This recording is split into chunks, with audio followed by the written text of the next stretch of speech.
क्योंकि किसी की समाधि करवाओगे तो तुम्हारी भी समाधि होगी। और एक जीव की समाधि करवा दी तो कम से कम 3 भाव और ज्यादा से ज्यादा 7-8 भाव, इतने भाव के अंदर वो जीव मोक्ष चला जाएगा। यदि एक बार समाधि आपने करवा दी तो कितना पुण्य का काम है। अपने घर वालों की करवाओ, पड़ोसियों की करवाओ, दूसरे गांव में रिश्तेदार के यहां जाना पड़े वहां भी चले जाओ। उनने कहा सीरियस है, पहुंच जाओ पहले से, और जितना कर सको उनके लिए उतना कर दो। तो मेरी बात आपकी समझ में आ गई? बोलो ना आ गई, जोर से बोलो ना आ गई, बोलो आ गई, आई, अच्छा ठीक है अब आई। तो निश्चित है ये जिंदगी, ये भव, ये पर्याय बड़ी मुश्किल से मिली है। नाम कर्म, हमने कोई अच्छा कर्म किया था, उस नाम कर्म में मनुष्य गति मिली है। 4 गतियां होती है नाम कर्म में, त्रयंच गति, मनुष्य गति, नरक गति, देव गति। सबसे अच्छी गति कौन सी है? देख लो, स्वर्ग जाना अच्छा नहीं है क्या? कहाँ जाना है आपको बताइए मुझे? मोक्ष जाना है। कैसे जाओगे? कैसे जाओगे? मनुष्य पर्याय से। मिल गई मनुष्य पर्याय, आप क्या करोगे? हाँ, मात्र मनुष्य पर्याय मिलने से मोक्ष मिल जाएगा? नहीं। अरे आपको पता ही है कि अकेले मनुष्य पर्याय मिलने से मोक्ष नहीं मिलता, तो क्या करना पड़ता है इसके लिए? बोलिए ना। संयम लेना पड़ता है। लोगे? क्या बात है, आप मुस्कुरा के क्यों दिखा रहे हैं मुझे? कब लोगे? तारीख निश्चित कर लो। 60 साल में लेंगे, 70 में लेंगे, कोई तो तारीख हो। अरे बोलो ना, मतलब जल्दी ले सकते हो? ओहो, आप ना मुझे टाल रहे हो। तारीख निश्चित नहीं है, हर चीज की तारीख निश्चित करते हो। यहां इस तारीख में वहां जाना है, इस तारीख में वहां जाना है, इस तारीख की शादी करवानी है, इस शादी को इस तारीख में नागल करवाना है, इस तारीख में मकान का उद्घाटन करवाना, सबकी तारीख निश्चित करते हो। अपनी तारीख तो निश्चित कर लो कि दीक्षा कौन सी तारीख में लेनी है। बोलो ना। छोड़ने में इच्छा का, नहीं मांगने में भिक्षा का, और लेने में दीक्षा का बड़ा ही महत्व है। होने में नम का, लेने में यम का, और जीवन में संयम का बड़ा ही महत्व है। चावल के कण का, रहने के लिए तन का, और जीवन में मन का बड़ा ही महत्व है। नदी में नाव का, शरीर में पांव का, और धर्म में अच्छे अच्छे भाव का। बच्चों के लिए पालने का, बच्चों के लिए पालने का, और उतारने के लिए झालने का, और धर्म में सबको टालने का। क्यों हंसती है? ये नहीं बोले बड़ा ही महत्व है? अच्छे काम तो बहुत टालते हो हैं। तो बंधुओं, आज आप लोग यहाँ आए, आपने भगवान का अभिषेक किया, शांति धारा की। काफी दिन से आप लोग सोच रहे होंगे करना है करना है करना है। पुण्य का उदय आज हुआ है ना? पुण्य का उदय आज हुआ है। आगम में नए का, मनुष्यों में वय का, और आज पुण्य के उदय का। प्रभु नाम का नाम हटाया है, हमने ये अर्घ चढ़ाया है। प्रभु के नाम कर्म खत्म हो गए हैं।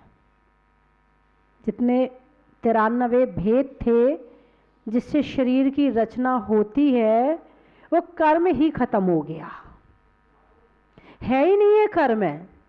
अब शरीर मिलने वाला नहीं है, क्योंकि सारी झंझट कहाँ से शुरू होती है? शरीर से।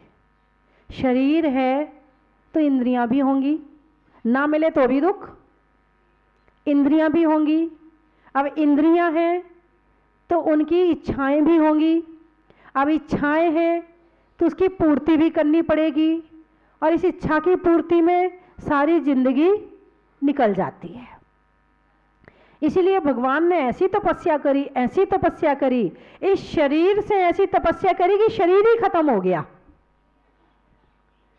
ये हमारे लिए उपकारी भी है। यदि इससे तपस्या करें तो कर्म खत्म होते हैं, और कर्म खत्म होंगे दोबारा शरीर ही नहीं मिलेगा, और शरीर नहीं है, बची आत्मा। अब क्या बचा? सारी झंझट शरीर के साथ में है। आत्मा अकेली है तो कोई झंझट नहीं, और शरीर अकेला है तो भी कोई झंझट नहीं। शरीर अकेला है, क्या करेगा बताओ? शरीर अकेला है, मुर्दा है, पड़ा है, ना उठ सकता, ना चल सकता, ना खा सकता, ना पी सकता, ना महसूस कर सकता। एक आदमी को डंडा मारो और एक मुर्दे को डंडा मारो, क्या फर्क है? आदमी पलट के मारेगा और मुर्दा पड़ा रहेगा, क्योंकि उसके अंदर महसूस करने वाला चला गया, उसके अंदर जो जवाब देने वाला था वो चला गया। तो जवाब कब तक दिया जा सकता है? जब तक आत्मा शरीर में है। जवाब कब तक दिया जा सकता है? डंडा कब तक पड़ सकता है? जब तक शरीर है। शरीर को डंडा मार सकते हैं, आत्मा को डंडा मारने की ताकत किसी में है ही नहीं है, क्योंकि शरीर पुद्गल है। शरीर में स्पर्श नाम का गुण है, लेकिन आत्मा में स्पर्श नाम का गुण नहीं है। ये पुद्गल का गुण है, ये आत्मा का गुण नहीं है। जब आत्मा के पास में शरीर ही नहीं बचा, डंडा किसको मारोगे? अब जैसे लाइट जल रही है, अब लाइट जल रही है, रोशनी आ रही है, रोशनी को डंडा मार सकते हो क्या? नहीं मार सकते हो, उसके अंदर खाने की ताकत ही नहीं है। तो इसी तरह से ये झंझट कब तक है? बोलो ना। जब तक, हाँ, वो एक लाइन आती है, हम तुम तब तक बोल रहे हैं जब तक इनका मेल है, जग में जो कुछ देख रहे हैं जड़ चेतन का खेल है। जड़, जड़ का मतलब पेड़ वाली जड़ नहीं, जड़ का मतलब जिसके अंदर जानने, देखने, समझने, महसूस करने की क्षमता ना हो, वो जड़। और चेतन जिसके अंदर जानने, देखने, महसूस करने की क्षमता हो, वो चेतन। आप कौन है? बोलिए ना, आप जड़ हैं कि चेतन हैं? जड़ हैं, चेतन है? अच्छा, आप जड़ और चेतन दोनों हैं। तो आप क्या हैं? आप आत्मा है, तो शरीर आपका है कि नहीं है? नहीं है, पक्का? देख लो। अभी तुम्हें शरीर को तो छोड़ो, तुम्हारे परिवार को कुछ है तो तुम परेशान हो जाओगे। अपने शरीर से तो परेशान होते ही होते हैं, हम दूसरों के शरीर से भी परेशान हो जाते हैं। हाँ, इसका कारण है मोह और माया। संसार में यदि कोई भटका रहा है तो मोह और माया। मोह की राशि मां से, माया की राशि मां से, और मोक्ष की राशि मां से। मां से माया, मां से मोह, और मां से मोक्ष। बताइए आप कौन से रास्ते पर जा रहे हैं? आप मोह मार्ग पर चल रहे हैं या मोक्ष मार्ग पर चल रहे हैं? बोलिए ना। मोह मार्ग पे चल रहे हैं, मोक्ष मार्ग पे नहीं चल रहे हैं। अभी तो कोशिश भी नहीं हो रही, अभी तो कोशिश भी नहीं चली, अभी तो केवल एक चल रहा है, थोड़ा सा कुछ चल रहा। पुरुषार्थ तो इसके, जब गाड़ी रेलवे स्टेशन पर चलती है तो पहले धीरे धीरे धीरे धीरे धीरे चलती है, उसके बाद फिर थोड़ी स्पीड पकड़ती है, फिर और स्पीड पकड़ती है, और उसके बाद तेज चलने लगती है। एरोप्लेन चलता है, पहले धीरे धीरे धीरे बस के जैसे चलता है, फिर थोड़ा तेज होता है, फिर थोड़ा और तेज होता है, फिर बहुत तेज होता है, और फिर उड़ जाता है। ऐसे ही अभी जो गाड़ी चल रही है धर्म की, वो बहुत स्लो चल रही है, बहुत स्लो चल तो रही है। ये तो मान रही हूं कि आपके अंदर भावना है, ये तो मान रही हूं कि आपके अंदर में इच्छा है, आपके अंदर मुक्त होने की भावना है, लेकिन अभी पुरुषार्थ की कमी चल रही है। ये पुरुषार्थ थोड़ा कमजोर है, इसको जरा मजबूत बनाओ। पुरुषार्थ में ताकत हो तो बड़े बड़े काम हो सकते हैं, बिना पुरुषार्थ के कुछ भी होने वाला नहीं है। तो जड़ और चेतन, आप कौन है? बोलिए ना, जड़ है कि चेतन है? बोलिए ना। है तो चेतन, लेकिन संगति जड़ की है तो चेतन मगर संगति जड़ की है। और जैसी संगत वैसी रंगत, जैसी संगत वैसी रंगत। अभी शराब पीने वाले के साथ ज्यादा उठना बैठना शुरू कर दो, आदमी शराब पीना शुरू कर देगा। गुटखा खाने वालों के साथ बैठना उठना शुरू कर दो, गुटखा शुरू हो जाएगा। जो चाय ज्यादा पीता है उनके साथ बैठना उठना शुरू कर दो, तुम्हारी चाय भी शुरू हो जाएगी। जिसको गुस्सा ज्यादा आता है, जा तुम्हें भी गुस्सा आना शुरू हो जाएगा। संतों के सानिध्य में बैठना शुरू कर दो, परिणाम शांत होने शुरू हो जाएंगे। जैसी संगत वैसी रंगत। तो जो शरीर की संगत में रह रहे हैं, किसकी संगत में रह रहे हैं? शरीर की संगत में रह रहे हैं, तो हमारे ऊपर भी जड़ का पूरा प्रभाव पड़ रहा है। हम पूरे दिन जड़ की चिंता करते हैं। बताइए ना, किसकी चिंता करते हो पूरे दिन? जड़ की चिंता करते कि चेतन की चिंता करते हो? जड़ की चिंता करते हो। तो जो हावी होगा उसके परिवार वाले इकट्ठे हो जाएंगे। मान लो हम जड़ के प्रति ज्यादा आसक्त हैं, जड़ के प्रति हमारा झुकाव है, तो कर्म क्या है? कर्म भी जड़ है, कर्म भी जड़ है। और चेतन चेतन है, कर्म जड़ है। जब हम जड़ के प्रति झुकेंगे तो क्या आएगा हमारे पास? जड़ कर्म आएंगे। तो आप गाते हो ना, जड़ कर्म घुमाता है मुझको ये मिथ्या भ्रांति रही मेरी, मैं राग द्वेष किया करता जब परिणति होती जड़ केरी। यो भावी कर्म या भावी मरण सदियों से करता आया हूँ, इस अनुपम गंध अनल में प्रभु जड़ गंध जलाने। किसको जलाने आया हूँ? जड़ गंध को जलाने आया हूं, इस जड़ को जलाने आया हूं भगवान। जड़ कर्म जड़ है, लेकिन आत्मा के साथ रहकर चेतन को फल देते हैं। किसको फल देते हैं? चेतन को फल देते हैं। और 24 घंटे इन जड़ कर्मों के साथ रहकर कुछ कुछ मेरी प्रवृत्ति भी जड़ जैसी हो गई। जड़ जैसी हुई है, मैं जड़ नहीं हो सकता।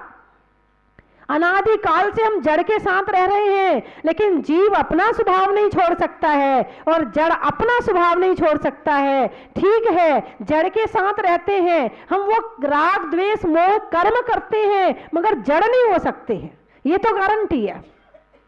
लेकिन दुख पाते रहते हैं और इन्हीं के साथ घूमते रहते हैं। तो कर्म जड़ है, समझने का प्रयास करो। जब हम विचार करते हैं तो हमारे विचार भी पुद्गल हैं। विचार क्या है? पुद्गल हैं। जब जैसे लोहा लोहे को काटता है, लोहा लोहे को काटता है, ऐसे ही कर्मों के द्वारा ही कर्मों को भगाना पड़ेगा। कर्म के द्वारा कर्मों को भुलाया जाता है और कर्म के द्वारा कर्मों को भगाया जाता है। आपको कि ये बात समझ में नहीं आ रही है कि कर्म के द्वारा कर्म को भुलाया जाता है और कर्म के द्वारा कर्म को, ये नहीं समझ में आ रहा है। बिल्कुल बिल्कुल समझने वाली बिल्कुल सीधी सी बात है कि जब मोह माया करते हैं तो जड़ कर्म होलसेल में आते हैं और इकट्ठे होते जाते हैं। जब मोह कम करेंगे, त्याग शुरू करेंगे, धर्म शुरू करेंगे, संयम शुरू करेंगे, ये भी कर्मों का फल है, ये भी कर्म है। यदि हम पुण्य भी तो कर्म है ना, पाप भी कर्म है और पुण्य भी कर्म है। तो जब पुण्य कर्म के उदय में धर्म करेंगे तो जो कर्म है वो निर्जरा को प्राप्त होंगे, झड़ने लगेंगे, निर्जरा को प्राप्त होंगे। तो लोहा लोहे को काटता है। तो कर्मों के द्वारा कर्म बुलाए भी जाते हैं और कर्मों के द्वारा कर्म भगाए भी जाते हैं। जैसे पानी है, यदि आंगन है तुम्हारा और मिट्टी का आंगन है, तो वहां पर बारिश हुई, पानी फैलाया, कीचड़ हुआ कि नहीं? बोलिए ना, कीचड़ हुआ। कीचड़ किसने किया? मिट्टी ने किया कि पानी ने किया? पानी ने किया। अकेले मिट्टी कीचड़ नहीं कर सकती है। पानी मिट्टी के अंदर पहुंचा, वहां कीचड़ हो गई। अब लोग आए, आकर के वो कीचड़ सबके पैरों में आया, सब अंदर जाने लगे, तो आपके अंदर भी कीचड़ हो गया। जहां पत्थर लगा हुआ था वहां भी कीचड़ हो गया। अब जो अंदर पत्थर लगा हुआ है, उस कीचड़ को साफ करना है, किससे करोगे? पानी से करोगे। तुम्हारे पैर में जो कीचड़ लग गया है, तो उसको साफ किससे करोगे? पानी से करोगे। कीचड़ हुआ किससे और साफ किससे होगा? बात समझ में आई कि नहीं आई? यही शरीर मोक्ष दे सकता है और यही शरीर नरक ले जा सकता है। जैसे वही मन, जो मन है हमारा, वही मन से ध्यान करेंगे परमात्मा का और आत्मा का, तो हम बंधन मुक्त हो सकते हैं। और उसी मन से संसारियों का ध्यान करेंगे तो बंधन से युक्त हो सकते हैं। इस मन से ही कीचड़ हो गई और इस मन से ही सफाई हो गई। इसीलिए कहा जाता ना, मन को साफ करो, झाड़ू रोज लगाया कर। वो कौन सा भजन है? मन मंदिर में चेतन तू झाड़ू रोज लगाया कर। अब जो गंदगी हुई है तो साफ तो करनी पड़ेगी ना। आप घर गंदा नहीं रखना चाहते हैं तो मन को गंदा क्यों रखते हैं? मन को भी तो साफ रखो। यदि मन साफ नहीं रहेगा तो विचार अच्छे नहीं होंगे, विचार अच्छे नहीं होंगे तो दिमाग अच्छा नहीं होगा, दिमाग अच्छा नहीं होगा तो दिमाग खराब होगा, और जिसका दिमाग खराब आने वाले भाव भी खराब हो जाएंगे। भावना भववर्धिनी और भावना भवनाशिनी। भावना से ही भव का वर्धन होता है और भावना से ही भव का नाश होता है। अब आप कहोगे अब क्या करें, तो ऐसा कुछ बता दो जिससे हमारा भी कल्याण हो जाए। आपके मन में ऐसी भावना अभी पैदा हो रही होगी, अभी बात की बात नहीं कर रही हूं, बाद में तो कैसे परिणाम हो, कैसे भाव हो, वो आप जाने।